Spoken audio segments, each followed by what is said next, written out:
And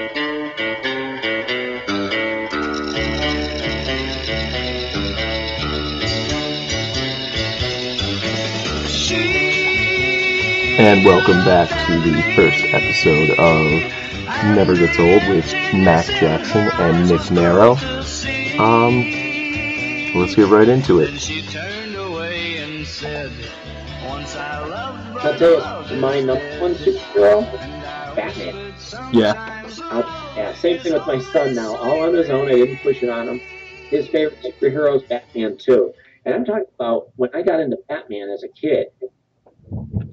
What did we have? We had the terrible 60s TV show. Yeah. Or we had Super Friends. So it wasn't even Batman the way which terrible 60s superhero show did you mean then? Because they're both pretty bad. Right. Well, the Super Friends I think was 70s. Yeah, I know. I'm just teasing. But at the time, that was all we had. Yeah. I remember being a kid and watching the Adam West show and going, okay, I love Batman, but I can't watch this. This is terrible. The guy's got a beer gut, and the Joker has a mustache, and everything's campy on purpose. And I'm 5, and I already know that it's bad. Yeah, well, you were probably a little advanced for your age, like me. Yes. So. But, that was all I had. But yet there's something about, and I guess it's that everyman quality. It's not a guy with superpowers. Right. It's one person being the best he can be. Master detective, best martial artist, and through the years to see them finally get it right to make him appropriately darker and, Right. And I love the whole Batman family, Nightwing, Robin. Yeah, me too. We were talking about Damian. I don't like Damian, but I like him. Yeah. You know what I mean? I don't like him. I think there's one too many Robins, but the way they're writing the stories now in Batman and Robin, I adore them. Right. That and the actual Batman title I think are the best things out there. It's interesting because, for a long time, especially when I was a kid, I liked Batman, and I could care less one way or the other for Robin.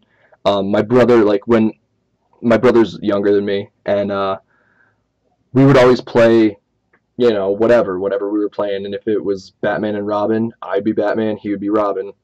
If it was, anybody with a sidekick, like if we were playing Sonic the Hedgehog, I was Sonic, he was Tails. If we were Chip and Dale, I was Chip, he was Dale. It was always that way. And then as I got older, I not that I don't like Batman, but I don't know what it is. I started liking the Robins more, like Dick Grayson, especially when he became Batman. I thought that was really cool. Oh yeah. And it was weird that it ran like concurrent with Cap dying and Bucky becoming Cap, and the sidekicks kind of taking over, and I really like that, maybe because I personally can relate to their characters more, like I said, as the underdog.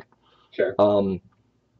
Because Batman and Cap are so seemingly undefeatable, but Dick Grayson's not, and Bucky Barnes isn't, and the thing with I know we were talking about it via text, and we should probably tell the people that that's where this conversation started. But with Damian, when I started reading Batman and Robin, I liked the dichotomy between Dick and Damian. I thought it was a lot of fun to read because they didn't get along, but they knew they kind of had to, Right. And their squabbles were always interesting to read, and their differing opinions were cool because, it breaks the traditional superhero stuff where it's just like, golly gee, Batman, what are we gonna do? You know what I mean? Like it's Right. So much different. Yeah, and that was such a person. standard, and to see these characters are rooted in the history that brought them to where they are. But how did they grew up to be these people, and I liked seeing that with Dick Grayson, and then Damian comes along, and you find out he's Batman's son. I guess. Maybe they still don't even know. I don't know if they've said it. I really wish they would explain, was he a test tube baby or not? I don't know if they're going to get to that. I don't know if they did. I haven't read that far back, but it seems like they're pretty dead set on the fact that it's definite. But I Right. haven't read it. I can't say for sure because I didn't Well, read any issues that would have said either way. But well, I'll tell you, they do say that it's Bruce's kid, but to speed up the timeline, because I guess he's only supposed to have been Batman for 5 years now right, since the boot. Um, they say that he was experimented on from the time he was a whatever. right, So the DNA came from Bruce, but they kind of rushed along his progress, right. But which I'm okay with. yeah, I'm gonna just not even worry about that whole thing because what? Who knows if they'll backtrack and get rid of the that 5 year thing or whatever. That was always kind of sketchy from the start, but luckily the stories have been good, so I'm not really Oh concerned. yeah, And plus, I mean, as far as the DC new universe is concerned, I I was mean, going to ask you about that. everything that I read from them, nothing skipped a beat when they did the reset anyway. I mean, Flash, I read, but it's my girlfriend's, and I never read much of Flash before that, so I think that was rebooted, like pretty heavily. But I mean, as far as my stuff, I just read the Bat Family and Green Lantern, and Mm. neither of them really did anything to change from what was going on beforehand. So I'm just gonna ignore that whole 5 year thing, and who Well, knows I was what they'll going do to with ask it. you But about that too, yeah, because for me, I love that they did the new 52. I think it was needed. I think Marvel should do the same thing. Marvel is gonna do that. Well, something Well, similar, they're saying they're not, but yeah. but with the whole Marvel Now thing or whatever that's going on, I was gonna Yeah, ask you they're like, about no, that it's too. not a But reboot. It's not a reboot. We're just changing stuff. yeah, Well, then I wish they had the cojones to start again. well, Except for Daredevil, they're not touching. Thank God. hmm You don't, stop a horse mid race. yeah, and Daredevil has been so good that So don't even. But yeah, so I mean, with Damien, if I'm going to bring it back before we get a little too sidetracked, I just really liked his dichotomy with all of the other characters. When Bruce was coming back to be Batman, and then there were two Batman characters or whatever. This is before the reboot. Um, and then I was like, okay, well, it's still going to be Dick and Damien, and it was for a little while in Batman and Robin, and that was still cool to see because Bruce was there. He was alive again, and he was over like he was the overshadowing them a little bit, seeing how they were doing and whatever. And then finally it switched to just Bruce and Damien, and I was like, I don't know if I'm gonna like this as much because, it is his dad, and he might just listen to him, but it didn't go that route. It was still a tryst a little bit within the partnership, and I just liked that because you don't always get along with everybody, especially not your family. right. You're always going to have the differing of opinions, and it wasn't the, you know, holy cow, Batman, what do we do? It's Damien's like, you know what? I know just as well as you do what to do, and the way that they write his character is that he is that smart. It's not just an arrogant little kid who um, thinks he knows better. There's been some times where I think he oversteps a little bit, and it's cool to see that for his character development. Like, oh, okay, maybe I don't really know everything, but still know a lot. Sure. And it's just been good, and everything that he has done, I've always just read it and been like, that's just badass. And maybe that's just me wanting one badass character to like that, but yeah, he's it, and I think he's probably my favorite Robin because I didn't read a lot of Dick Grayson as Robin. Mm-hmm. The most I know of him is the Batman the Animated Series, Sure. from the parts that he was in it, and then Chris O'Donnell as Robin in the movies. Sorry.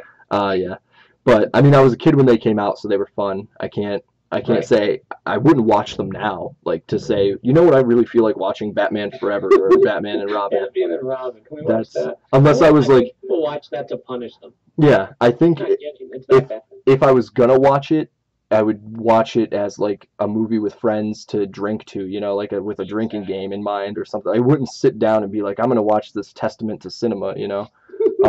So, but Yeah.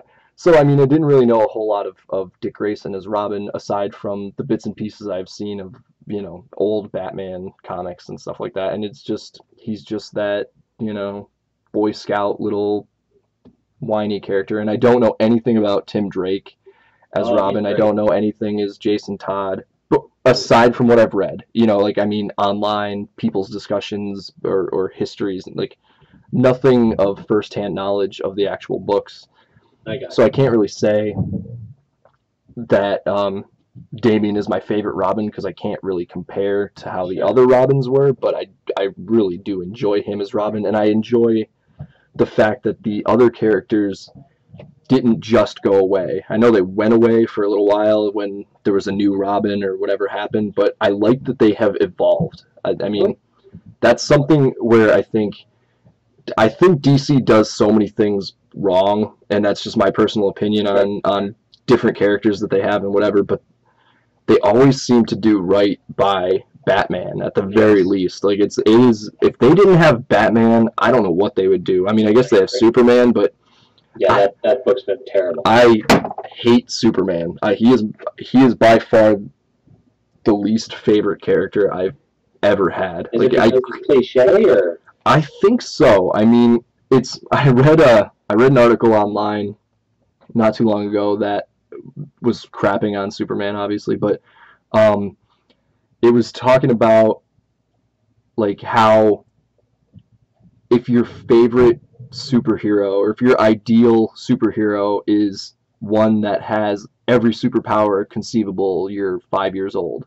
You know what I mean? And it's just, Superman is so unrelatable to me. I will never. I know there's probably a lot of superhero fans or Superman fans who love the character, and that's fine. Yeah.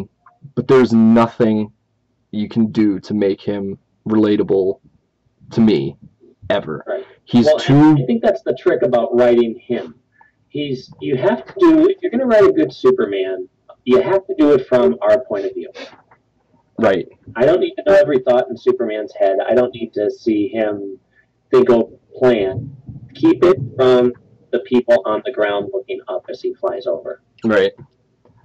And very seldom have they been able to do that. Yeah, and it's just because he's if Superman existed in his own universe with no other heroes whatsoever, that might be compelling enough for me to read him. If he was the only superhero that had every superpower and had to struggle with the fact that he could not conceivably do everything all the time, maybe that would be interesting. But someone that had made a cartoon once too, I watched, and it was like Batman and Superman, and they were just talking, and Superman just like stops Batman mid-sentence. He's like talking about how they're gonna defeat, some villain or whatever, and Superman's like, "Oh, hold on one second." He walks out the door. That's I have that. Yeah. College. Yeah, it's on College Humor, I think. And he walks back in and says, "All right, I just solved crime." And Batman says, "Which one?" And he says, "All of them." So it's like, yeah, and that's what Superman is. However they want to dance around it, that's, in my mind, that's what he is. He's too much. And I can understand that he survived the test of time because he was like the first superhero or whatever, and there's something to that effect, and it's iconic and whatever, but it's so boring, and that's why Superman Returns failed. Besides the movie not being that good, I didn't see all of it, but I heard it was bad. Oh, it's good for what it is, but there's not enough of him punching somebody. He just doesn't do it. Right, and I guess, that's what people want to see. Mm-hmm. It's collegehumor.com. That's what you saw. Okay, that's what I thought. I didn't remember which one it was, so I didn't want to say incorrectly what it would be. Sure. While we were talking. So there's that, and I don't know if the Man of Steel is going to be any good for the same reasons, because it's such a different world right now. People were concerned about Captain America and the Avengers movie and whatever. Like, he's not a quote-unquote god, or he's not the man in the iron suit, but I think a lot of people liked him in that movie because he's the relatable one. I mean, Hawkeye would have been the relatable one, but they used him in a different way. Sure. And I think they did that on purpose to not take away from Captain America, but I think that's what people want to see, you know, a superhero, but not too much. I know that's what I want. I look at Superman the way that I look at Spider-Man.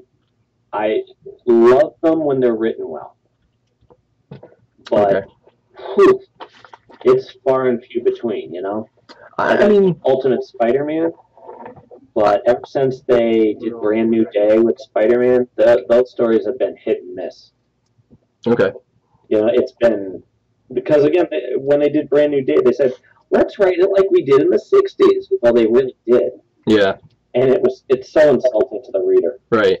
And then it's like, but everything that you were enjoying, we're now changing it, and it's not for the better. It's only because we feel we want to change it. Right. Well, not for the betterment of the reader. Right. Right. Now, I know there are people at the Spider-Man podcast site, Crawl Space. Okay. They hate everything that they're writing in Spider-Man, and this is their main theme for a podcast is to talk about Spider-Man. Yeah. But they're right in most of the things that they say. They're just, we want Spider-Man to be the way we like him, and you're trying to change him too much. Yeah. I guess I'll agree with you on that. And like I said, I've only been reading comics consistently for a couple of years, aside from the here and there from when I was younger. I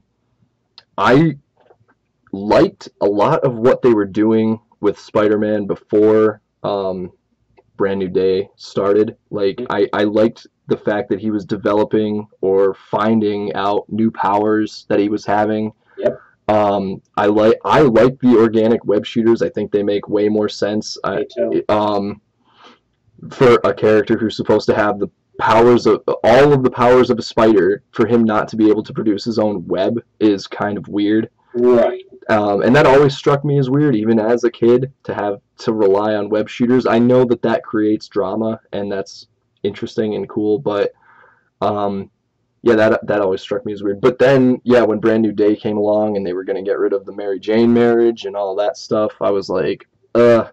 And then it was not only that, but it was that span of time, like I said, we talked about via text, where they were putting out Spider-Man like 3 or 4 times a month, like once a week, or at least 3 times a month, and it always felt like there was so much going on, and then there's still threads, I think, that they never touched upon ever again. They just left so much out on the table, and it was hard to keep up with. It was hard to follow. It was different like every week, and there were a lot of artists I didn't like.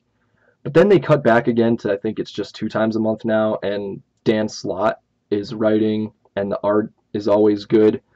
And I think once they cut back to the 2 times a month, it's been way better. I mean, there's still the changes that I don't necessarily like they got rid of the organic web shooters, and he's not married, and right. People don't remember who he is. He's this genius who can create web shooters, but nobody else has bothered to do it. Right. Yeah.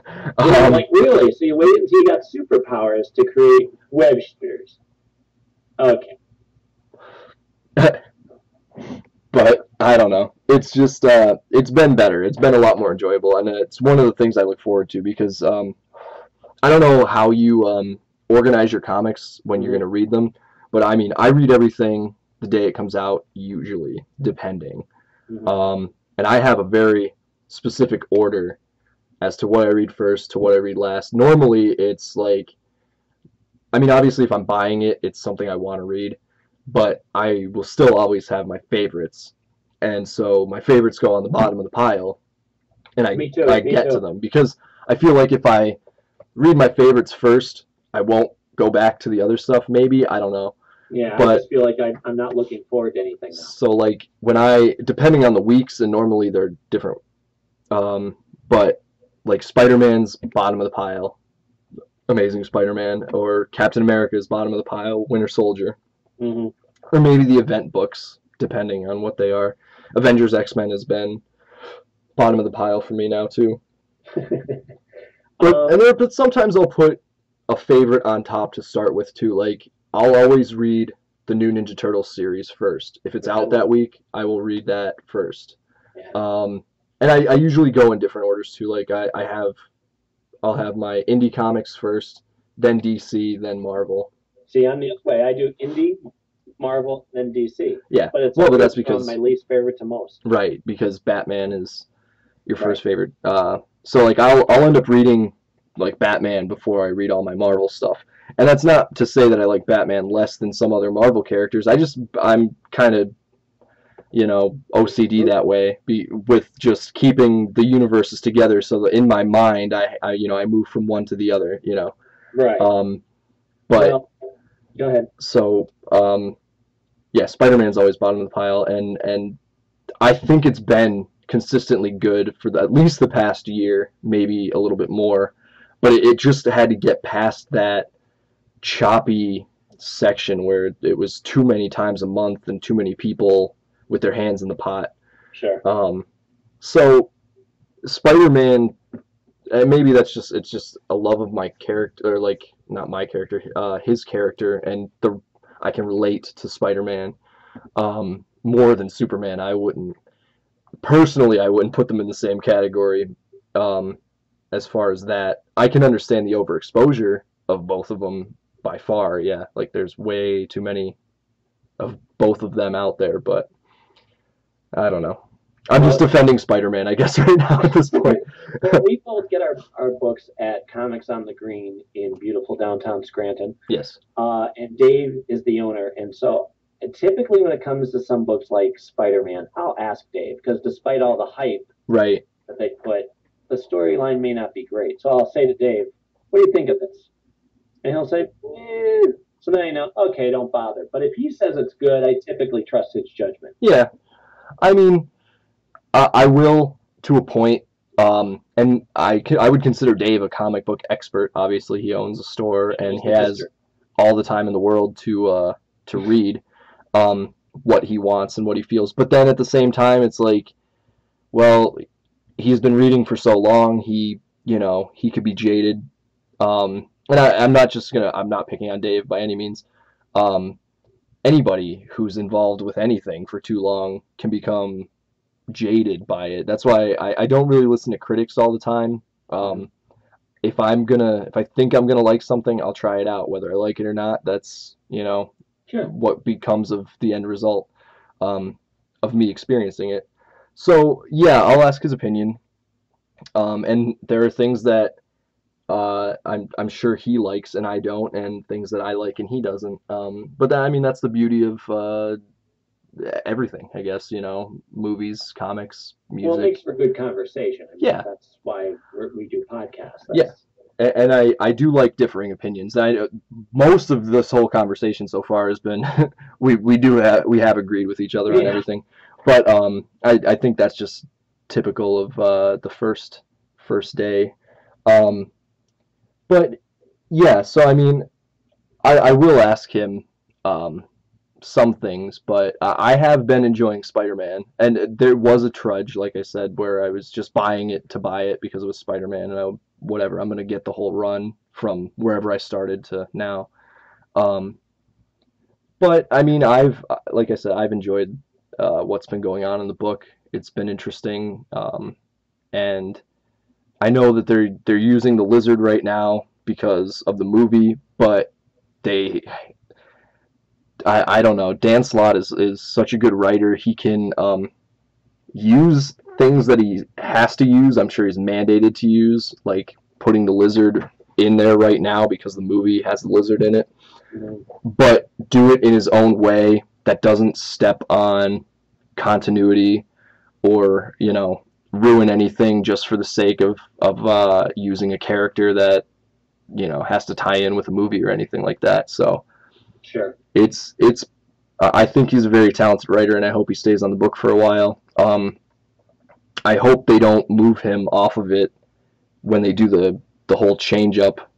I'm a little disappointed that Ed Brubaker is gonna be off Captain America, but I think Cullen Bunn is pretty good, so we'll see where he takes it. But well, let me ask you, just to touch on everything, music-wise, Who would you say are your top three? Oh, top three. That's gonna be hard. It's so weird because you could go beyond that, of course. yeah, I won't be able to give you three because it's I mean music is something to me that I will always have my favorites, Sure. but it could vary from day to day on what I want to listen to, depending on my mood, depending on what I've just seen. I don't know. It's so varied, and I like almost everything, every genre of music. Aside from I can't get into like the pop country that's on some of the Sure. radio stations, which is unfortunate because we live in an area that loves country music, and some places we drive around, like when I'm working, all we have is the radio, and we'll go to areas where there's like five country channels and nothing else, and it's like, so. But I don't hate all country music. I'm not into opera, but that's not because I think it's bad or poor music. It's just I don't necessarily like it, but I admire the construction of it and the idea behind it, especially since it's related to theatrics. Um, and I don't like a whole lot of whatever the genre is called with like Breaking Benjamin and those kind of bands. Mm-hmm. But I don't hate the whole genre either. There's some bands that I have enjoyed in the past and wouldn't vomit listening to now. So. Right. But if besides that, to get that out of the way, if I were gonna pick favorite bands that have stuck with me for the longest, I'm probably gonna shoot off a couple that you might not have even ever heard of, and then a couple that you have heard of. To get the cliche out of the way, I love the Beatles. I think that they're fantastic. The whole history of them, from I Want to Hold Your Hand to their last album, and sure. Beatles fans will hate me for not even knowing what that is, but yeah, I love the Beatles. I love Led Zeppelin, and I love the Who. So I do love a lot of classic rock. Is it Come Together? Was that their last one? I don't know. I feel I want to say that the White Album was their last album, but I don't know for sure. No, don't believe that was. But go ahead. But yeah. I before I embarrass myself on my Beatles knowledge, I know all the lyrics to the songs. But so I mean, yeah, Led Zeppelin, the Who. If I'm gonna go classic rock, Beatles. I do like the Stones a little bit here and there. Not my favorite, but those are probably my favorite like classic rock bands. If I'm gonna go into like a pop territory, I really like. I love Hall & Oates for some reason. And Steely Dan, Jethro Tull. I mean, like if when I write music, these are like influences on me, and I'm just going back a little ways before my time. But yeah, like Hall & Oates, I think Genesis is a fantastic band, and Phil Collins by himself in the '80s, his soundtrack stuff, and I heard he's retired now, but I don't love the Tarzan soundtrack or any of those kind of like early 2000s songs or maybe late 90s songs, but him in the 80s, fantastic in my opinion. Trying to think, getting into some more stuff that's been like my age range. I love the Get Up Kids. I love Coheed and Cambria, Saves the Day. That's more like early 2000s stuff. I mean, they still put out new stuff and it's still good, but they were like big for teenagers when I was a teenager. But yeah, Coheed and Cambria is like one of my favorite bands. They're like a prog rock band. I don't know if you would get into them or not, but they're pretty heavy, but melodic. The way they construct their songs is just fantastic. And then I like this band called Passion Pit. They're like indie electronic-ish, and it's very I don't know how to explain it, but it's melodic. There's a lot going on. Um, I should have probably made a list before we, Well, before we it's started. okay because this is just an introductory episode. We'll dive into this Yeah. much more in the future. And I mean, if I'm gonna go into some rap stuff, I love like Dr. Dre and Snoop Dogg and Eminem. But I don't love all rap. But there are some people that I do love. Um, I'm just trying to look through my whatchamacall, my iTunes right now just to quickly look.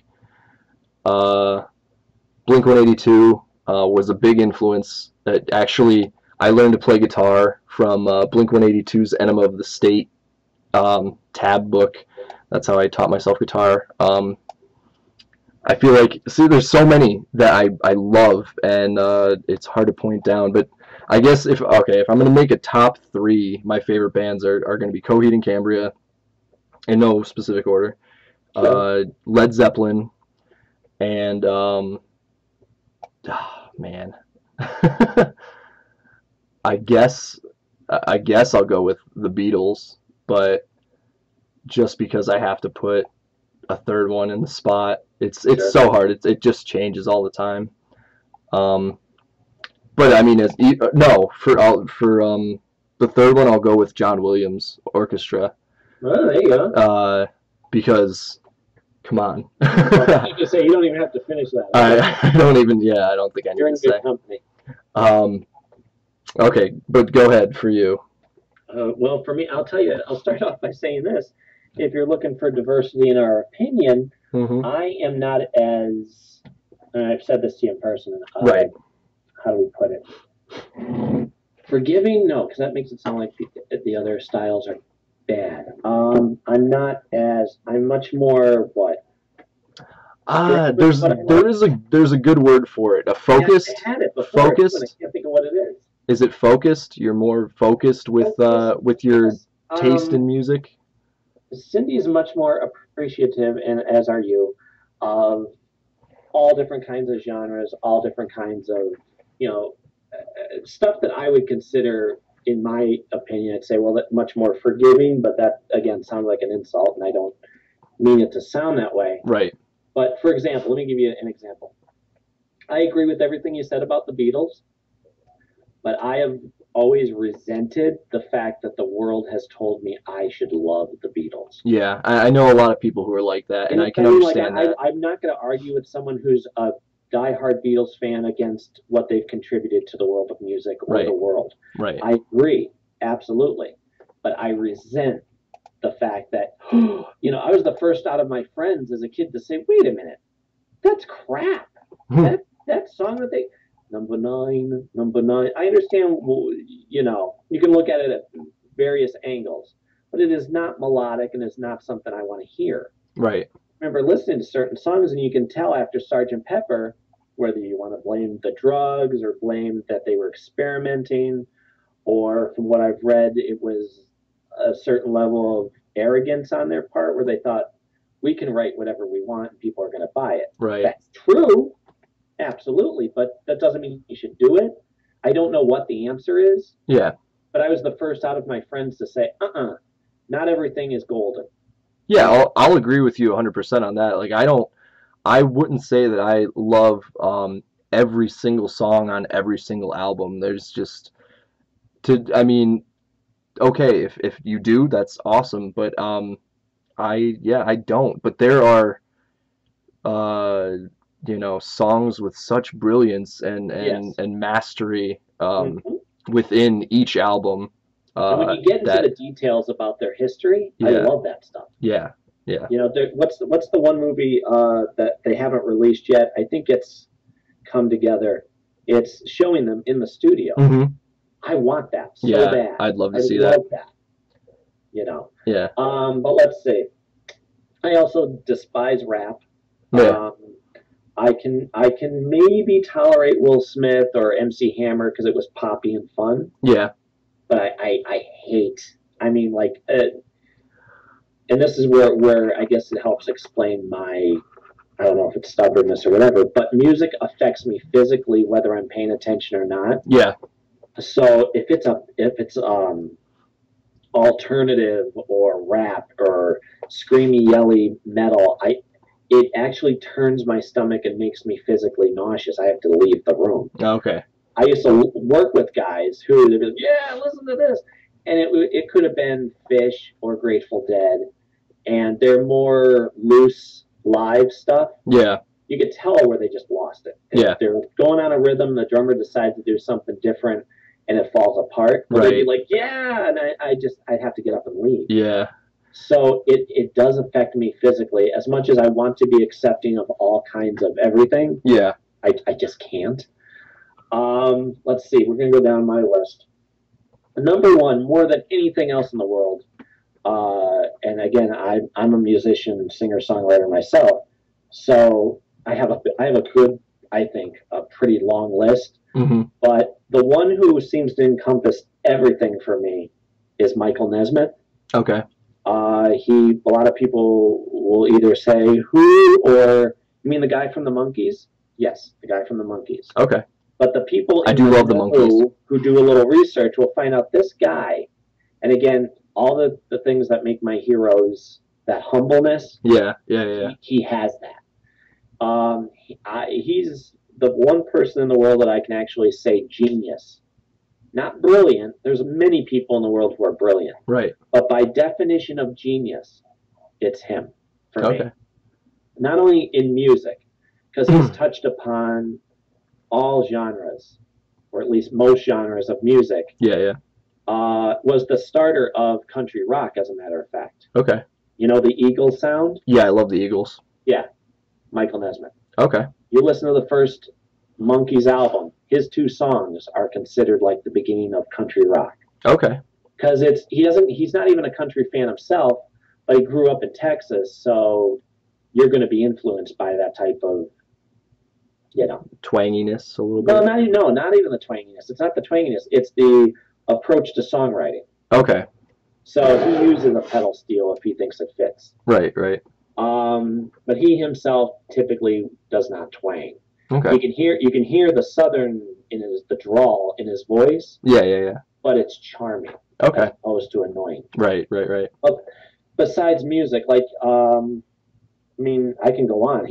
In the realm of film, he did the movie Repo Man, and he got the first Grammy for a what would you call it? A video.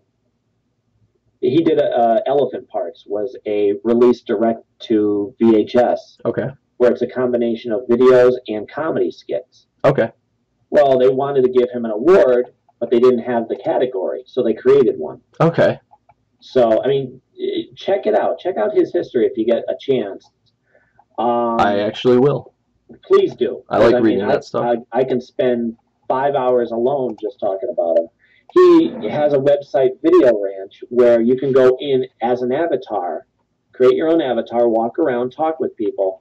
But if there's a live performance, they do it where you're actually watching them on a green screen in a studio, but they're reading what you're typing. So you could interact with people. Your avatar can interact with whoever's on that stage. Okay. That's him.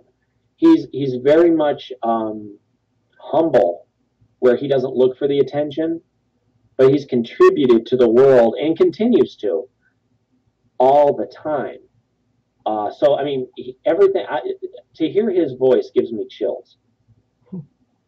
He's written books. He wrote a couple. One is called The Prison. The other is called The Garden, where it's an album that you listen to while you read his short story. Okay. So it's actually providing the soundtrack to his story. That's really cool. Right? The Garden is mostly instrumental. Yeah. The Prison is not, but it's one of those albums that completely takes its time, and it one song becomes the next song, and it is brilliant. Yeah. It moves you. I feel unoriginal now. I just want to interject real quick because I've been working on a comic book for a while now, and I have some of it drawn. I don't know if you've seen it on my Facebook. Tell me what the name of it is. It's called The Vial of Life, but it's nowhere near completion because it's got I have an epic, sprawling detailed story for it, and it has to be a graphic novel. I don't think I can release it monthly or anything like that. But I still have to write a lot of it and storyboard a lot of it. But I wanted to release concurrently with the graphic novel a soundtrack to go along with reading it, and now you just shattered my world. I was like, no, I don't think anyone's ever done that before. Yeah, Released a Mike Nesmith did in 1974. son of a bee, But son of a and bee. it's funny too because a lot of what he does, and even just to hear it, if you go on his Facebook page, he every couple days will share some random thought, and he's so smart and deep that you need to really pay attention to what he's saying. Yeah. Because it'll go over your head. And a lot of what he's done musically, or in that case with the prison, went over everybody's head where critics were like, oh, it's terrible, it's terrible. Well, now they look back and go, oh, I get it now. Like those same critics have gone back and go, oh, okay, I was, like magazines like the Rolling Stones. Yeah. The Rolling Stone, or Entertainment Weekly. I always view them as trying to be more hip than accurate. Right. You know what I mean? Right. And especially back then, they used to pan if it was something brand new and innovative. Oh no, it's crap. It's garbage. Now I guess through the years they've gotten a little better, but they used to pan all his stuff. Okay. Well, now they regard him as what do they call him? The best singer-songwriter never heard. Okay. Because he doesn't. He doesn't promote himself like I think he should. If there was just in the world he'd be a household name every day. Everybody would praise him, but he's very subtle. He's very quiet. Very humble. But yet he's still. Let me give you an example. The Monkees have gotten back together since '86, and every 10 years they get together and do some concerts. Well, not anymore though. Yeah, Mike Nesmith has joined them on occasion, but he's been running his own company and has other obligations, so he didn't go on the road. He'd just show up occasionally. Well, and when it's the four of them, they play as a full four-piece band. Their first two albums, Mike Nesmith and Peter Teal'c, were the only ones who played on their albums. Mm-hmm. This is a conversation for a different time, but he made it so that they became an actual band. And from their third album on, they were a band. They play live, Yeah, yeah. He fought for that to happen. I've watched the movie. The TV with the actors? Yeah. Oh, that's god awful. Oh, that's a very loose betrayal of what it was. I just, you know what? I saw it so long ago, and here's another person I love, and the only thing I remember from that movie is the end, where, pretty close to the end anyway, where Jimi Hendrix is getting booed off the stage. Yep. And then just unplugs and walks away, and then they come out. I love Jimi Hendrix. He is one of my... he's not like an idol in his personal life of any way, shape, or form, but the way that he shaped and crafted certain things for guitar is just astonishing, and his technique was amazing. Hendrix, I can't believe I forgot. I love Jimi Hendrix. We got nothing but time. But Mike Nesmith in every way, shape, or form, with his music, with any other project he's working on, just the way he writes. He's put out a book called The Long Sandy Hair of Neptune Zamora. Okay. I have it as a hardcover, as well as him reading it on a DVD or a CD. You could buy them as 3 or 4 CDs. Yeah. Fantastic. Just to hear him read, there's a charm and a calmness to it. And anyway, comedy-wise, he and Richard Dean Anderson, I think, are the two funniest people in the world. And if I had to pick 2 people, and only 2 people that I think are the most funny, them. They have a subtle humor where they don't have to make a funny face. Right. They say something with a straight face, and it's hilarious. So I can go on about that, and I will another time. But Let's see. Also on my list, right behind him, and again, Mike Nesmith is number one because he stretches so far. It's not just music. Right. So he became my number one. Harry Chapin. Okay. Harry Chapin, I found out about when I was 15, and that's about the age where you really start to get into your own decisions of music and what you like. Yeah. This is many years. He died in 81. I found out about him when I was 15. So that's mid to late 80s, I guess. I'm 37 now, so people out there can do the math. Yeah. He, music-wise, he has what all my musical people have in common. It's that pure, energetic sincerity in their performance. Mm-hmm. They're not just going through the motions. You can hear it in their voice. But he is the world's best singer, story songwriter. If you listen to, he tells you he's not as cryptic as other people could be. The third on my list is David Gray, and David Gray is wonderful. I love everything he does, but you have to listen to it a few times before you get used to it. Yeah. And even with his new albums that come out, as much as I adore him, I'd say I'm probably the biggest fan I know of. I still need to listen to it a couple times before I let it sink in. Right. But he also has that energy and sincerity to every performance. Well, his writing is much more cryptic. You can listen to his stuff and go, oh, okay, I think what he means to say is this, and I'm taking it very much like poetry. Harry Chapin, on the other hand, is much more, though it's creative, it's much more straightforward. I'm going to tell you about a song. I'm going to sing a song about a singer-songwriter, and this is how it goes. Right. Or a singer from Dayton, Ohio, Mr. Tanner, and that's the name of the song. When I first heard it, like everybody knows Cats in the Cradle. Mm-hmm.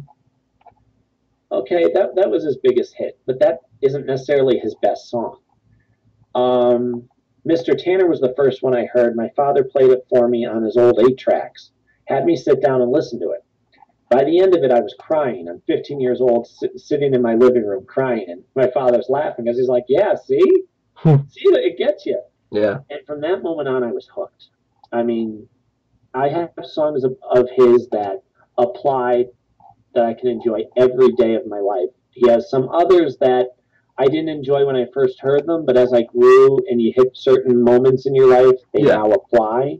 Absolutely. Yeah, and so his lyrics are just, even though he's telling a straightforward story, he does it in such a creative way. Yeah. And also him as a human being, he was an inspirational, amazing person. He was very full of energy. If anybody has a chance to watch the Behind the Music that they used to show on VH1, I don't know if it's on, I don't think it's on YouTube, but watch it because you get to see, his big line is, I want so much to make a difference in the world. So he was giving all his money to hunger causes. When he died, his family wasn't left with tons of money. Right. Of course, he didn't expect to die in a car crash, but, yeah, and just constantly out there to do more. I always say if I was able to go back in time and save one person, even though you really can't and all that, it would be him, because I sincerely think the world would be a much better place with him in it. And I don't mean because of his music. I mean because he was actively trying to change the world for the better. Right. He went to the president and was on the hunger board for that. He got famous people together to do like charitable causes. That's, he really was making a difference. Let's see, let's go down the list. So I said David Gray. Love everything of his. Let's see. Monkeys, obviously, because it's connected with Mike Nesmith. And also, each of them on their own have a different background and contribute something different to the group.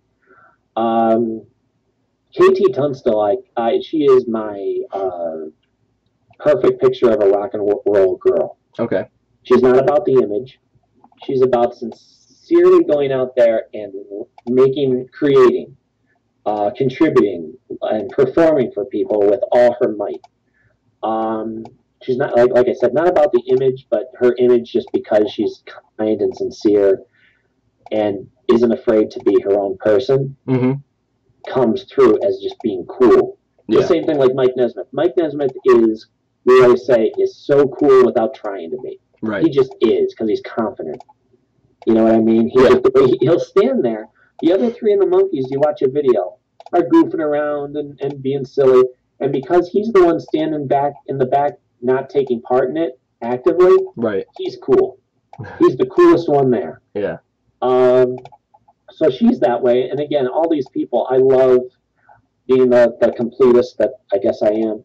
I go and get every single thing that they have. Right. And I love everything that she's brought out, just like I love all the other people. Let's see, female-wise, there's the Bangles. Love the Bangles. I think their last album was probably their best. You mean like Walk Like an Egyptian? Revolution. What? Walk Like an Egyptian, the Bangles? Yeah, those Bangles. Okay.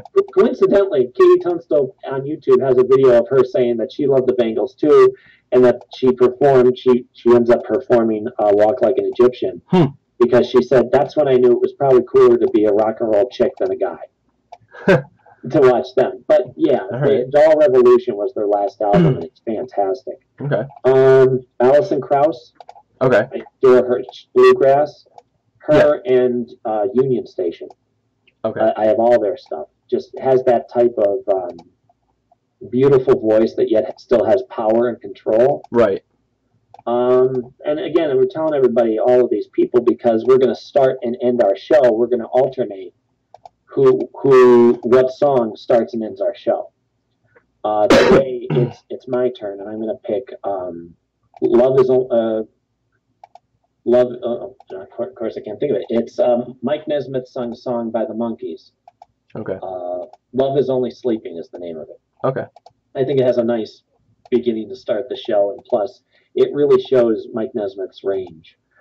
Well, I can assure our audience, whoever they may be, you're going to get quite the variety between the two of us. Definitely. And I can also assure you that Mac is not probably going to enjoy half the music that gets played on this show when it's my week. You know, being partners and all. Yeah. Let's see. Also, Simon and Garfunkel, together and separate. Yes. They adore all their stuff. One of my favorite songs is "You Can Call Me Al" or "Bodyguard," whatever the actual name of the song is. That's it. Is it "Bodyguard" or "You Can Call Me Al"? I don't know. Yeah. And let's see. It's funny too because a lot of the people that I love, I tend to enjoy their lesser known stuff. Yeah. Probably just because I'm so hungry for anything new that I do pay attention to the other songs on the album. Right. And, you know, my band Harmony Constant, when we play out places, when I'm not playing my own written songs, if we're going to do somebody else's song, I'll do Mr. Tanner from Harry Chapin. I won't necessarily do Cats in the Cradle. Unless somebody requests it, then maybe I would. Right. But I'd rather people listen to something new instead of what I'm doing to what they hear on the radio. Yeah. Well, music is so. I just want to say this while we're on the subject. It's so weird because when you're a quote unquote unknown band, you know, without any significant play on radios or anything like that, people are much less open to the idea of you playing your originals. They kind of want to hear you play other people's stuff, you know. And I applaud you for not doing that, or if you are going to play somebody else's music, playing, you know, something they're not going to be familiar, or at least not that familiar with anyway. Right. Because it's so hard. You know, because you're right. There are so many, and you know this from our area, there are so many cover type bands or party bands. Right. Party bands. Yeah, okay, great. You're getting a gig every weekend, but you're not playing your original stuff. I want to be judged for me. Yeah. You know, I'm gonna win or fail on my own merit. Right. And you know, and that way, if somebody does, I'll say, here's a song by Mike Nesmith, and it's called whatever, and play it. but people don't necessarily hear it on the radio, so they're going to pay attention to me. Right. You know what I mean? I don't need a bunch of drunk people going, "Yeah, Freebird, you're playing Freebird." Well, yeah, because now you're just mindlessly going through what you just heard on the radio. Mm-hmm. You know, so thank you for appreciating that. No, I do. Let me think. Who else? Oh, I'm trying to think. There's Simon Garfunkel. I love a couple new people I found out. Jeremy Messersmith. I love all his stuff. I found him through a website that's been playing my music. Okay. And one of his songs got played after mine, and he has like a Paul Simon type voice. Okay. Which is a great range. He has 3 albums out, but yet he doesn't have a record contract. Okay. So, you know. That's another great thing, I think, that's going on with the music industry. It's good and bad, because I don't think you need, especially in the era of the internet, you don't need to play clubs all the time and hope somebody discovers you to find an audience and to be able to sell your music, right?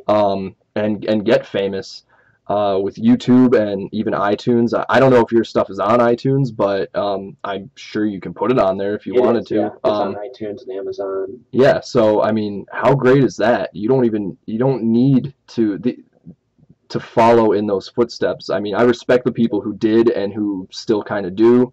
It's a tough way to do it, but it's so good now because you can find anything you want and you can advertise yourself and you can get out there on your own if you have the drive and the will and the passion to do it. You can do it, and I think that's fantastic, and it doesn't just stick with movies. I mean, or music. It translates with movies. It translates with everything, and because it's bad because you get songs like that Friday song by Rebecca Black or whatever. I don't know if you've ever heard it. If you haven't, I'm glad. Don't ever try to find it or listen to it. It's very, very bad. But it got popular. Yeah. But then, and that Call Me Maybe song is huge now because I'm not familiar with it. Yeah, you know what? I tend to avoid whatever's popular. Don't. Well, I mean, it's weird when you use the term popular because it's such a stigma, that word popular, because it it kind of denotes watered down. But there's 2 kinds of popular. There's popular bad and popular good, and I was referring you gotta find the stuff that's getting pushed by the media. Yeah, but there's still, even sometimes they get it right. There's some stuff that's good, but it's not all the time. But yeah, it's just such a good. I feel like it's such a better time, maybe not a good time, but better time to be a creative person. You can just get out there so much easier. So I hope you're doing that. I hope you're pushing it. I've become such the media whore in the last couple of years. Yeah, you have to be. I used to try and avoid MySpace and Facebook. Well, I'm on every single one. Yeah. If you look for Mac Jackson or Harmony Constant on Twitter, Facebook, MySpace, you're going to find it. I'm going to find you on Twitter right now. If you think there's a possibility, chances are I have a profile on there. And links to where to get the music, like CD Baby and Reverb Nation. But back to my list. Let me see. I'm looking at my iTunes now. Pete Murray is one who he's from Australia. He's like big everywhere else in the world except America, so that's a shame. Okay. But I love all his stuff. Ray LaMontagne. Okay. Love all his stuff. His last album I think is his best so far. Edie Brickell. Coincidentally, who's married to Paul Simon. I just love everything she does. Again, anybody I mention, chances are I have all their stuff. Right. And I adore it. John Denver.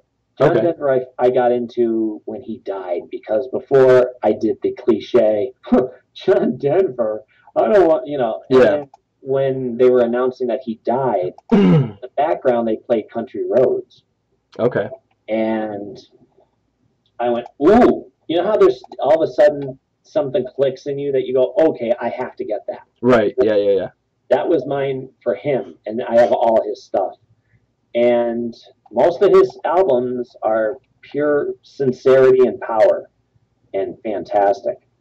Um, Talking about who got me into music, Mike Nesmith was. I remember watching a Monkees episode when they walk in the door carrying their instruments, and they're like, "Hi, we're the band." I remember thinking, "That's what I want to do." First episode I saw of the Monkees, when I saw Mike Nesmith, I went, "All right, I relate to that guy. Oh, is that his song?" I adore. I got the tingly feeling inside me, and then it's when I realized that it was a vocation. Right. Because like you, I've acted. Um, but I do occasionally too. But I realize if I'm going to put my energy towards one thing, because ultimately I think you have to. Yeah. I realize that music and playing music and singing is what was my pick out of it. Not to say, just like you, not to say I wouldn't do the other things, but how do you primarily think of yourself? Right. I'm a singer-songwriter. That's me. And it was from watching those episodes that I understood, okay, this is a vocation that I want to do because I may not make any money at it, but I do want to contribute to the world. And I think this is how I can do it easiest and best. You know, I mean, that's what did it for me. And I remember I used to sing with a guy who played piano, Lee Strubeck. He's known as like the area's piano man. But I realized that, you know, I still want to do it. What if he doesn't show up? And there'd be days where he couldn't make a gig. Yeah. Well, I'm not going to sit there and sing it a cappella. Right, right. Like a weirdo. So it was around that time that I was really into getting into Harry Chapin and realizing the craftsmanship of writing his songs. And I thought, okay, I used to take guitar lessons as a kid, but the way I was taught was here's an A and here's a B. Practice that for next week. Yeah. That for a kid, they're not going to. That's boring. It is, yeah. Well, I had a buddy who was going to play guitar for me while I sang, and I said to him, "How much do you charge for lessons?" He said, "You're my friend. Don't worry about it." And I went and bought a classical guitar, and realized, okay, I'm in this. And he surprised me because he taught me song by song. So the downside is I can't read sheet music. The good side is I've jumped ahead to my playing ability. Right. I hit plateaus. Like first song I learned was WOLD by Harry Chapin. Okay. Well, that was a pain. That was so hard to learn. But once I learned it, I could play everything else that was easier. Do you understand what I mean? Yeah, absolutely. Because I can't read sheet music. I taught myself how to play guitar with a tab book, which basically, for those who don't know what tabs are, it's just, I'm sure you do, it's just it shows you where to place your finger. Exactly. It's just numbers on a graph and in sequence. And yeah, that's it. Like I can't look at a book with an actual music like sheet music or anything like that and know. I mean, I could probably figure it out because I know what A, B, D, C, you know, like, but I don't know what the rest of it is. Like, I don't know what the symbols mean and anything like that. I just know by feel and by listening and, you know, playing. So yeah, absolutely. I know exactly what you're talking about. And I didn't want to learn like that with chords and stuff like that. And I mean, I should have. It would make me technically a much more skilled guitarist, but I jumped in right to learning songs that I liked, and that's just how I decided to learn. So no, I mean I can't do, you know, like a Van Halen solo on the guitar or anything like that, but I can write songs and I can play other songs that I like pretty well. And if it's a more difficult song, it just requires more practice of the song. Exactly. So yeah, absolutely. But you have to really want to do it. That's what I tell everybody. That's the thing. Well, how hard is it to learn guitar? Depends on how much you want to learn. Yeah, it's like anything else. If you if you really want to do it, not just passingly want to do it, you will find out how to do it. And depending on your, capability or level of what's the word I'm looking for? I don't know, skill, I suppose, for lack of a better term. You'll be able to do it and you'll be proficient at it. But you just say, yeah, you have to want to do it.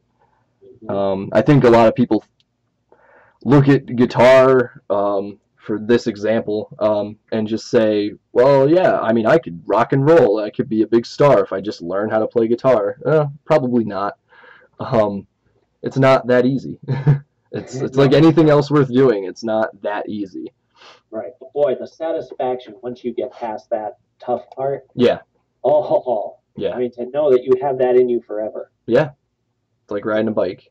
Yeah. I don't remember any. I haven't. I mean, I play here and there, and I write music, but I have a program that I got from the internet to write music. So it's more like I'm doing science equations or something like that when I'm writing songs, and I'll pick up my guitar here and there to get a rhythm and to get the chord progression and stuff like that, for the songs that I'm making.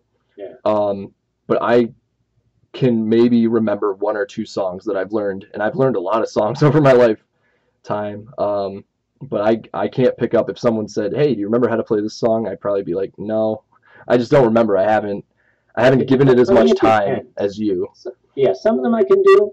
It's funny because my own songs I have to look at my notes, just because I can do a lot of Harry Chapin songs and Mike Nesmith songs because I can hear their voice in my head. Right.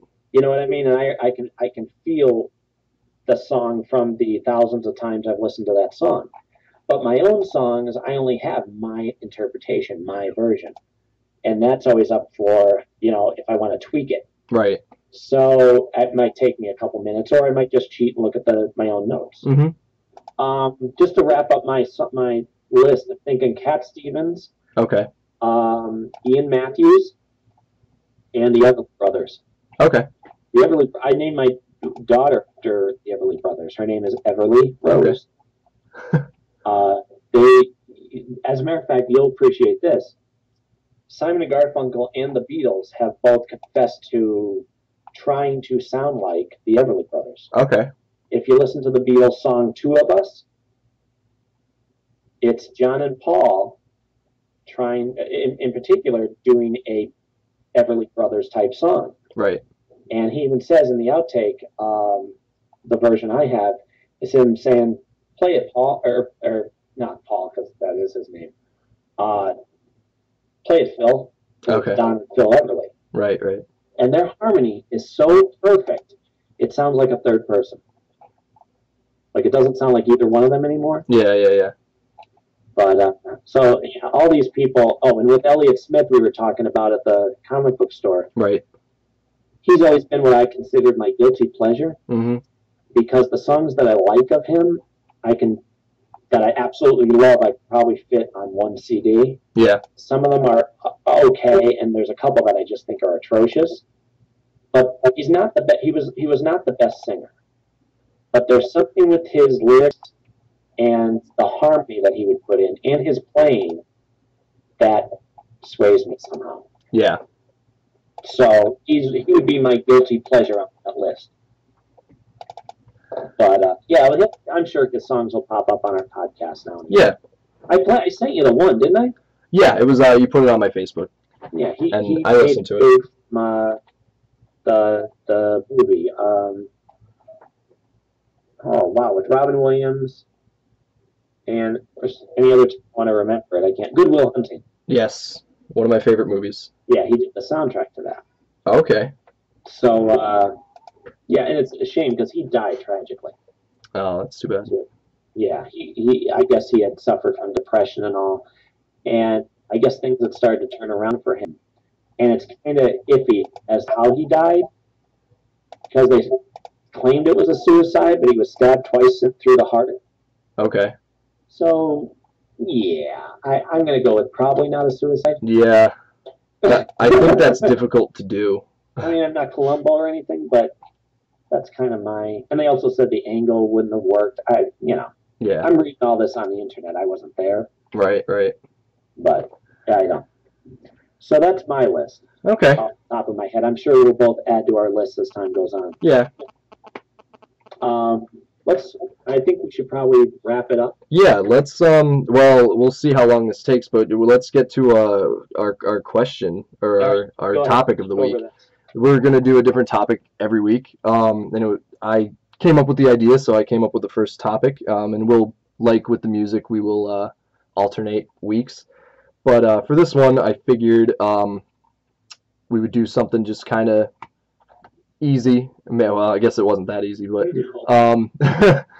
I decided, if we could do our own personal League of Extraordinary Gentlemen, who would be on it? And this was a list that could encompass anything for any reason, any characters from any universe. It doesn't matter if they were a real character on a TV show, a cartoon character, a comic book character, a video game character.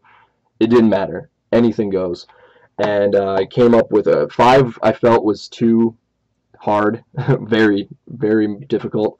So I went with 10, I felt, to give us a little leeway. So we're going to do a Heroes, the League of Extraordinary Gentlemen, 10 spots, and then a 10-spot villain list for who they would. Them, or are you just overall? To count, it doesn't have to. They don't have to match with the heroes. They could be villains from anything else. I just assumed, it would be 10 and 10, make it even, stuff like that. So I'm actually gonna ask you to go first because I'm kind of interested to hear your list. But before you go, I want to just say Max sent me a link via email with another artist's representation of like a new age League of Extraordinary Gentlemen, and I kind of wish I hadn't seen it because one of the characters on there is actually in my list, and I'm sure that one of the characters in it is on his list. Oh yeah. So I was like, I wish I didn't open it and look, but it doesn't matter. We'll get to that anyway. So go ahead. I'm glad you opened it. I couldn't wait for you to see it. Yeah, I didn't want to say anything because I wanted us to talk about it here. So sure, good. Okay. For mine, I know you said anything goes. I made myself a lot more strict with who is on my list. Okay. And that's just for me, but only because I'll try and explain the way my mind works. I'm constantly thinking, wouldn't it be great if this character met that character? And ooh, I could see them interacting. Yeah, absolutely. Well, again, just to jump in, I mean, that's one of the reasons I love action figures, and I collect primarily 1/18th scale. If there are any collectors out there, that's G.I. Joe scale. They're about 4 inches, and it started with Star Wars, and now all the Marvel characters, Indiana Jones, G.I. Joe, like almost everything is coming out in this scale. So I have all of these characters I love interacting with each other. Even if it's just in plastic form, in my imagination. Not that I mean, I would love to sit around and actually play with my action figures, and there are so many times where I want to do that, and I just don't. I've lost that imagination bit that you need as like a child to be able to play, and maybe I'll be able to get it back here and there once in a while, but I don't sit around and play with them, but I do like stand them together as if here's my super group. So that is kind of where this came from, but you know what I do? What's that? Might help you, because I know I do the same thing. I'm past the age of playing, because playing with them wouldn't be enough, and I play with my 3-year-old. So you have that. You're lucky. It's hard to be entertained by playing. I use the idea, a la figures or whatever, to write stories. Okay. I'll write a story, or what I've done, and I'll send you pictures. We can actually use them as our podcast pictures if we want. Okay. I put certain characters together. Okay. And it looks like it's a scene from an episode where they're together.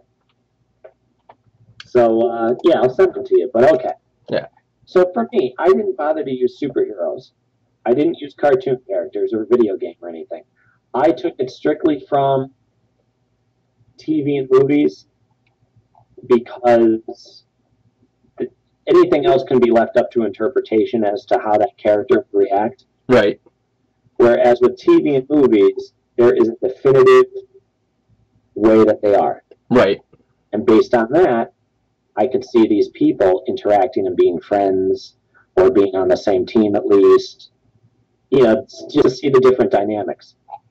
So what I did was I picked, obviously, number one, MacGyver. If you're going to have a team, you really don't need anybody else. So he's kind of the ace in the hole there for me. Yeah. Angus MacGyver. And then, since we had the luxury of having 10 people, I picked Jack O'Neill, General Jack O'Neill from SG-1. Okay. He would be, in my mind, the field leader. Okay. If you had, again, I'm thinking of the story in my head. He would be the one to organize probably this whole team. Okay. He'd be the one to call everybody to arms, so to speak. And also in battle, he's a general. He's, if you watch Stargate, he's a great leader. Colonel Sam Carter from SG-1, because she is the scientific know-how. Okay. Whereas MacGyver is the one who can get them out of any situation, and create anything from anything on the spot. Carter would be the one to think up like a flux capacitor type of thing. Right. She's more book smart, whereas MacGyver is more practical smart. Daniel Jackson from SG-1, because he would be the archaeologist equivalent and the researcher. Teal'c, because, well, he's the other member of SG-1, plus he would be the quote-unquote muscle. Right. He, the cliche powerhouse type guy. Then I have Duncan MacLeod from Highlander, because he's able to use a sword. He's got that martial art ability. And the fact that he's immortal, unless he gets his head chopped off, he's not going anywhere. Right. So he adds that great dynamic. And plus, I've read a great story. It's hard to find now, but it was online, of where MacGyver had been friends with Duncan MacLeod. It was excellent. Sam Beckett from Quantum Leap, because he's the time traveler. Right. And that would also, I guess, mean, I don't think this counts technically. Al, because only he can hear and see Al. So Al could be his helper. Okay. Johnny Smith from Dead Zone. Okay. Because he's able to touch somebody and he can tell their past or their future depending on what shows up. So he'd be kind of like the one to tell them, oh, here's our mission. Okay. Because whether he wants to or not, he picks up either past or something that could possibly happen if they don't intervene. Okay. So I thought it was fun. Gil Grissom from CSI. I don't know if you've ever watched CSI. I don't know. Gil Grissom was the best. He was basically Batman without the physical side of it. Okay. If you're going for the detective, analytical mind, doesn't quite know how to relate to people, but still cares for them, that's Gil Grissom. So he would be the one to look at a crime scene or clues and also be their lab rat. Okay. And then to round it out, just for the powerhouse angle, I picked Sledgehammer. Now, you probably don't know about Sledgehammer. I don't. Sledgehammer was a sitcom that lasted 2 seasons in 1987 to 89. Starred Dick Rosh, and it was hilarious. It was like a spoof on the old 80s. He was like Dirty Harry. You know what I mean? Yeah. It was. He was so over the top that it was hilarious. Okay. And he had this silver revolver that had a white handle and a picture of a sledgehammer on it. Well, besides the humor aspect of it, he was he rushed the fight, constantly looking to fight, looking to blow up things. Like he'd go, where are you going on your vacation? Oh, I thought I'd go to Saudi Arabia and pick a fight, like that type of thing. Okay.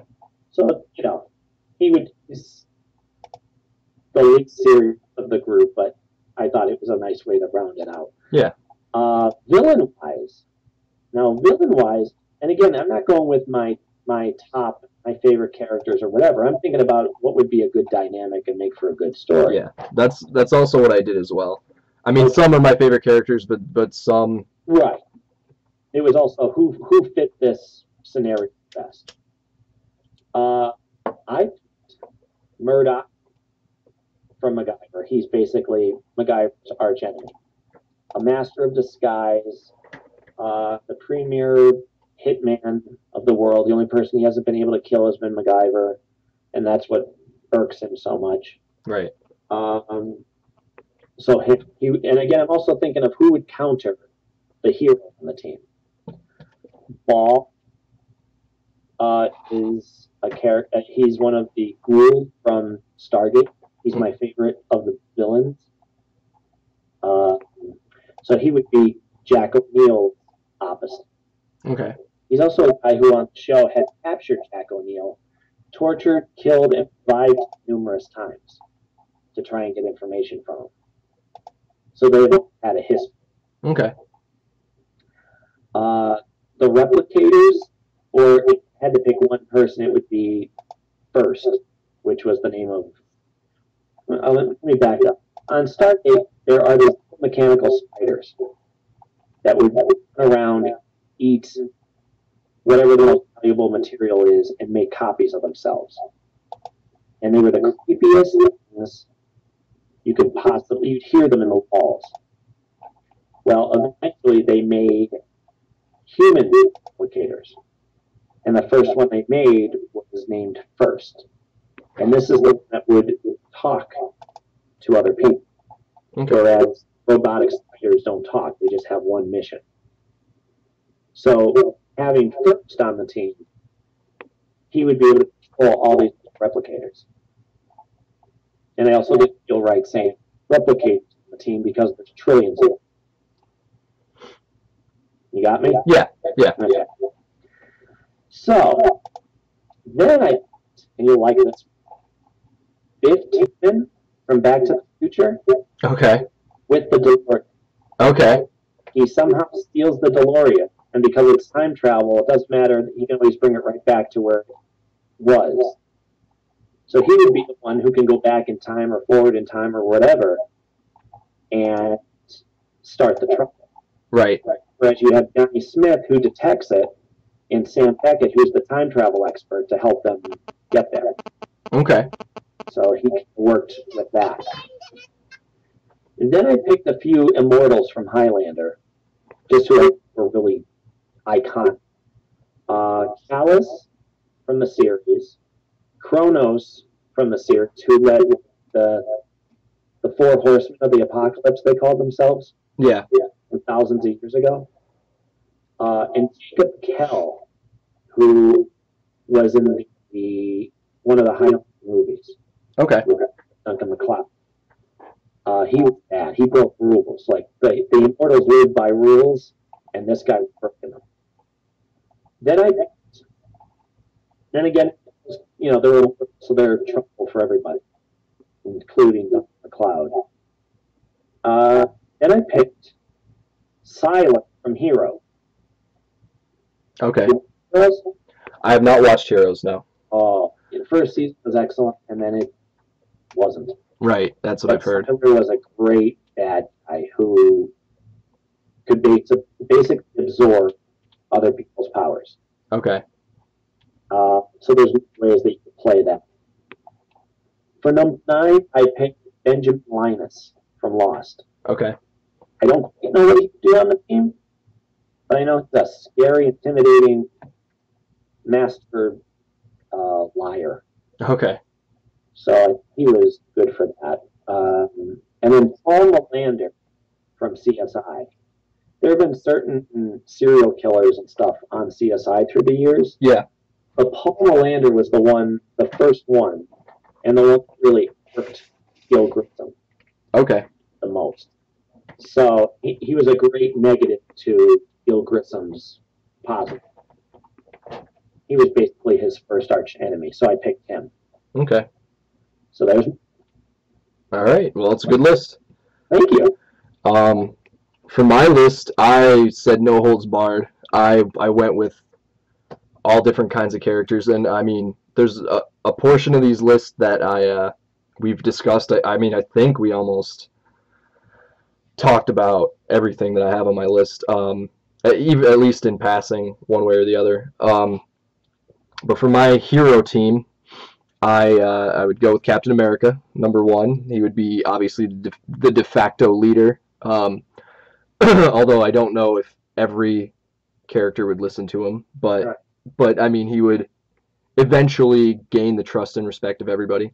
Mm-hmm. Indiana Jones, obviously, mm-hmm. and you know, he's resident smart guy. He can figure out you know, clues and read all different languages, and you know, he's savvy, but he's also tough. So there's that. I put Donatello from the Ninja Turtles on my team. Again, another smart guy, an engineer. He can build stuff, and also handle himself in a fight. Number 4 went to James Bond. I love James Bond. I don't think I said that at all this podcast. So, yeah, I'm a big James Bond fan. If we're gonna pick one or the other, it would either be Sean Connery or Daniel Craig version of James Bond. I don't know yet. It's hard. It's tough because I would want that hard edge fighting style that Daniel Craig has, where he's also clever and intelligent. But there's just something about Sean Connery. You know, the first, the best. He's just so smooth. You know. So there's that, but he would be the infiltrator of the group. You know, my number 5 spot went to Sonic the Hedgehog, so that you know you can have that fast character. You know, he's impulsive, but ultimately wants to do the right thing. And I would love to see different characters' reactions to him existing. You know. Mm-hmm. And same with Donatello, because they are both anthropomorphic animals, or creatures, I guess. I'd love to see Indy's reaction to them, you know, like, what the heck are you? I don't think Cap would care much because he lives in a universe that almost anything goes. So, you know, he would just kind of accept that they exist, and, I mean, he might be a little bit creeped out, but he would just let it go. But, I mean, Bond and Indiana Jones looking at them like, what the heck are these? But, you know, ultimately giving something to the team. 6 and 7 spot is kind of a team. I felt I couldn't divorce them. And I feel like they would ultimately be the reason for the team. And it's Marty McFly and Doc Brown with the DeLorean. If this were my story to write, I would say that, you know, Doc went past time travel into interdimensional travel with the train, and that's how he's able to gather all these people. And I'm sure he would have done something to get the villains together too. And then just having Marty there because he's clever, he's resourceful. You know, he kind of needs best friends. Yeah, they're best friends. You know, they kind of need to be together. So I put them both there. And I mean, of everybody, Marty is probably going to be the most cynical. Indy would be too, but I think Marty would also be. He's of the group. He's going to be the one that the audience would, you know, see the story from. You know, sure. He's the most normal person. So that's it. 6 and 7 is Marty and Doc Brown. Number 8 would be Harry Potter, because you need somebody who has some sort of magic ability. I don't know. I just like his character. He's a good-hearted character. Always does what's right. Mm-hmm. Good with teamwork. You know. Number 9, Obi-Wan Kenobi. I wanted a Star Wars character. I didn't want to double up with Han Solo. So I put Obi-Wan Kenobi in there. Good fighter, good general, you know. Also can follow teamwork. Um, can fly spaceships if needs to. Um, and then number 10 would be Frodo Baggins, as long as he had the One Ring. Um, again, another infiltrator type character. But I think he would kind of be the heart and soul of the team, you know, keeping everybody on point with whatever the struggle is. He would be the guy. He would be like the Spider-Man, you know, reminding everybody, you know, we're the good guys here. You know, we got to do what's right, but we got to press on. I just think he's a very heroic character. Um, so for my villains team, my first spot went to Doctor Doom. Um, I'm sure he would be the one ultimately to gather everybody because he's in that realm of science and magic, and you know ultimately would like to rule everything. So, but he's probably my favorite villain of anything, so I had to throw him on there. Number 2 would be Darth Vader, because how can you have a bad guy team without Darth Vader? And I'd love to see, when I say Obi-Wan Kenobi, I would have the younger version of Obi-Wan, the Ewan McGregor version, and to have him see what Anakin becomes beforehand. Not that he would ever go back to his universe knowing that. I'm sure it would be some sort of mind wipe and blah, blah, blah, how they always do in stories, but there's that. Number 3 would be M. Bison from the Street Fighter series. He's just a big, huge, hulking badass, at least in the game version. Just to have that bruiser, you know, someone who knows how to fight. He's also powerful, strong, smart. Number 4 would be Bowser from Super Mario. Okay. Don't know why, but he's just that iconic villain, you know. When you think of video game villains, you think of Bowser, you know, King Koopa. Number 5, Terminator from the first movie. Arnold Schwarzenegger, Terminator. Okay. Why not? I actually considered him, actually. Yeah. Yeah. I think the first Terminator movie is frightening, at least from the point of view that I saw it when I was a child. Sure. And he's unstoppable, you know. Oh, yeah. Number 6, I went with, this is going to be really funny, but hear me out, Eric Cartman from South Park. No, I got that. He is the most conniving, evil, twisted little son of a bitch. You know, like having him on that team, and it's funny because this team is a lot of them are characters who, you know, want to rule everything. They want to be the ultimate ruler, but I feel like he would be the puppet master pulling the strings of everybody, and they wouldn't even know it. Yep. You know, so I put him on there. 7, Cobra Commander, because he's got the army. I mean, Darth Vader has the stormtroopers. They all kind of have their own armies, but you need a bunch of generic bad guys, and he would bring them along. And he's just so, at least in the cartoon, he's so like absent-minded that he'd think he was the one in charge, but really he's just another, you know, he's kind of the comedy relief, like the comic relief of the whole team. Sure. 8, I put Voldemort. He's probably, he's pretty evil. And again, I wanted to have somebody else with magic and to toss a kind of wild card in there, because you never really know what he's gonna do. Number 9, I put Jafar from Aladdin. Okay. Again, a little bit more magic, but sinister, cunning, I suppose. And my number 10 spot is Dr. Wily from the Mega Man series.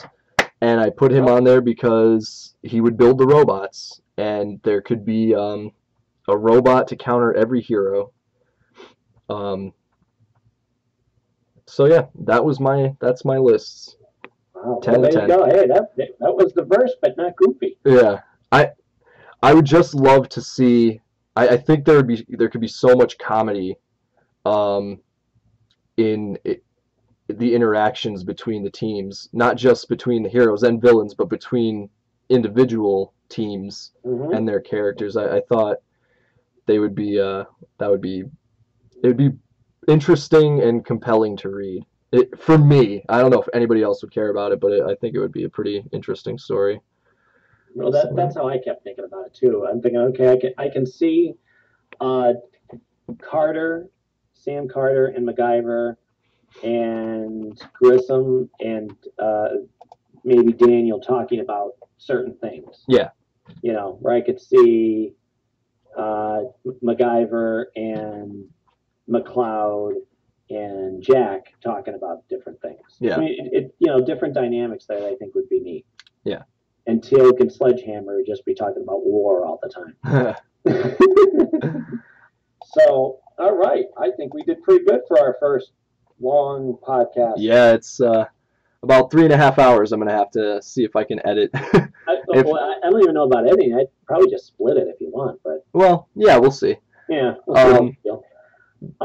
In conclusion, let's push. What do you want to recommend for people? Well, I mean, I'm not going to try to influence anybody's reading decisions too heavily. I mean, enjoy what you like, but stuff that I'm reading that I absolutely love and I've had so much enjoyment with is Daredevil, the newest Daredevil. If you're not reading it, you could probably jump in at any point, but it would be best to go back to #1. If you go to your comic shop, I'm sure they can point you in the right direction, but it's or pick up a trade. I'm sure there's a trade out at this point. It's worth reading from the beginning. It's so much fun. Never feels like it's work. It never it's just so good. It doesn't feel too long or too short. It's just the right amount of everything, I think. So I mean, I would highly suggest that. I would suggest the new Ninja Turtle series. Again, that's one that's a little bit far in, and you probably should read it from the beginning, but there are only 10 issues so far, 10 or 11 issues of the Turtles. Again, same with Daredevil, 10 or 11 issues. So it's not too bad, especially if your store gives you a little discount on back issues. There's also the trades to pick up. Well worth reading, a lot of fun if you're a Turtles fan. It's its own unique take, but still true to the original. Kind of pulls from not only the original comic, but from the cartoon here and there, from the movies here and there.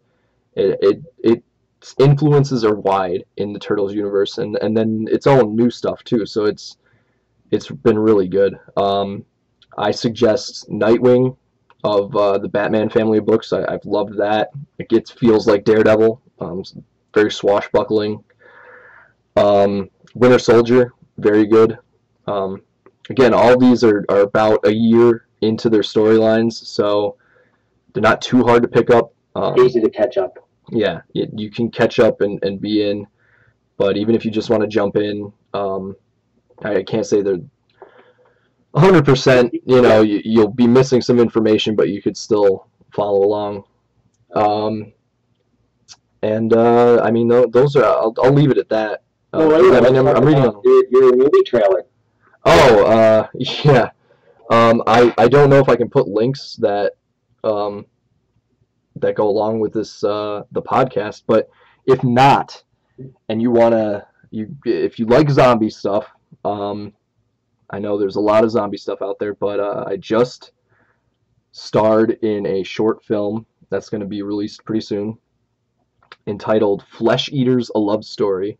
If you go on YouTube or Vimeo.com and type in Flesh Eaters: A Love Story trailer, you can see my trailer.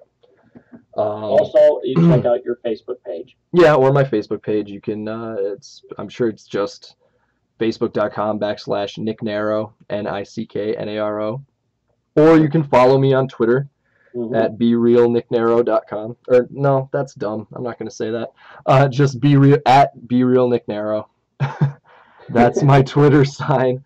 It's kind of vulgar from here and there, and talks a lot about. I talk a lot about what's going on during the day. So yeah, it's not for kids. Thoughts, Nick Narrow. Right, yeah, that's what it is. And like I said, it could get pretty vulgar and weird. So if that's not really your thing, then don't follow me. But I encourage you to. Otherwise, sometimes I'm funny. Let me throw in too that once we get this up and going, I'm going to create a Facebook page.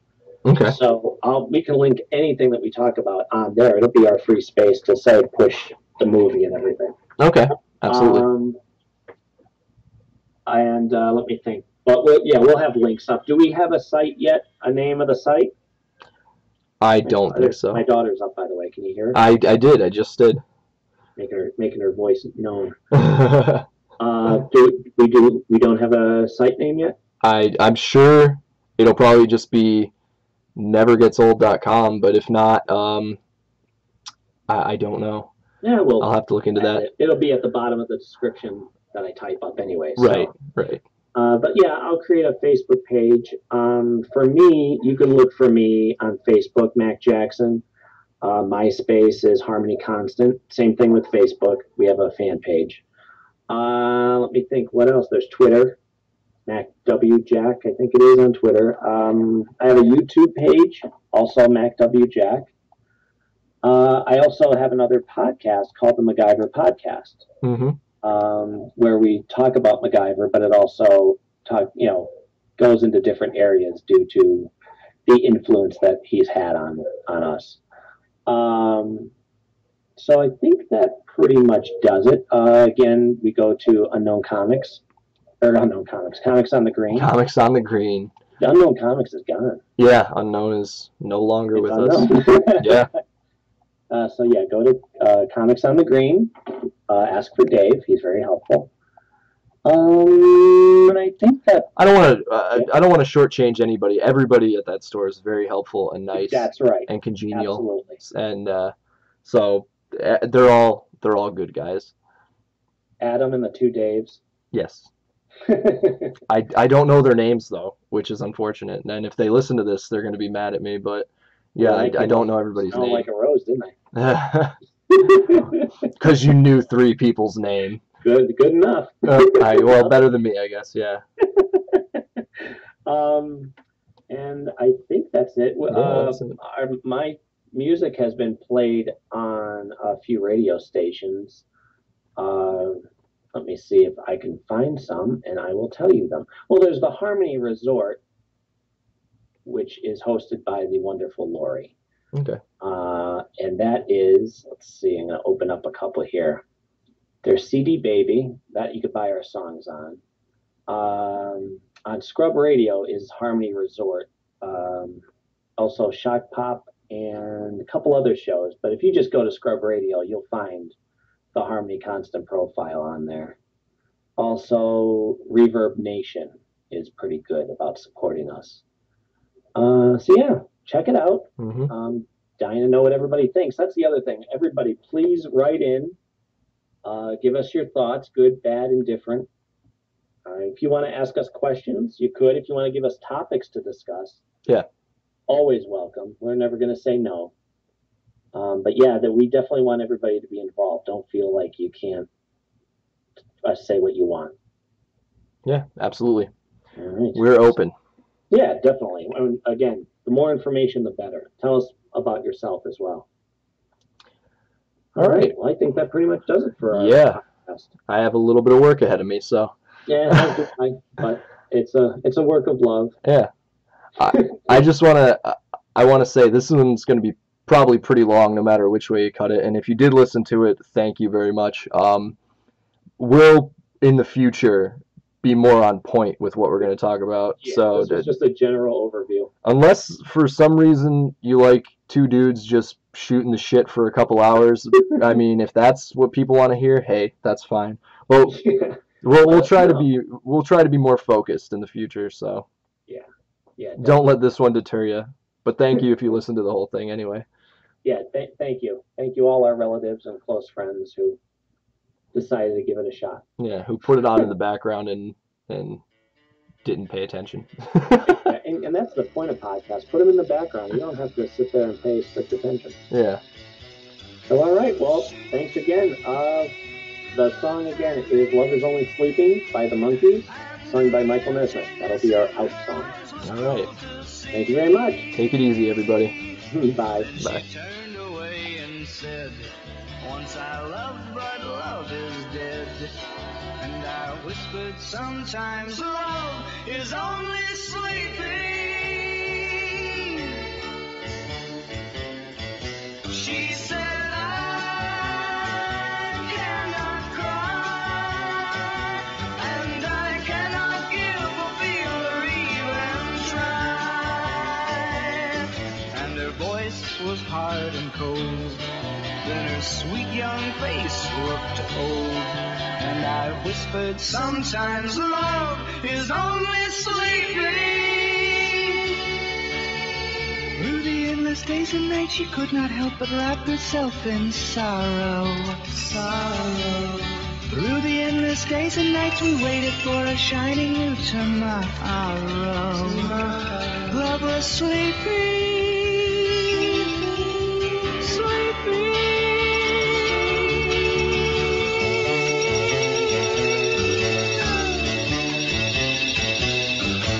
She looked at me, and her smiling tears feel warm and sweet and free. And the moonlight kissed her eyes as it mingled with our sighs. And she whispered, sometimes love is only sleeping. And she whispered, sometimes love is only sleeping.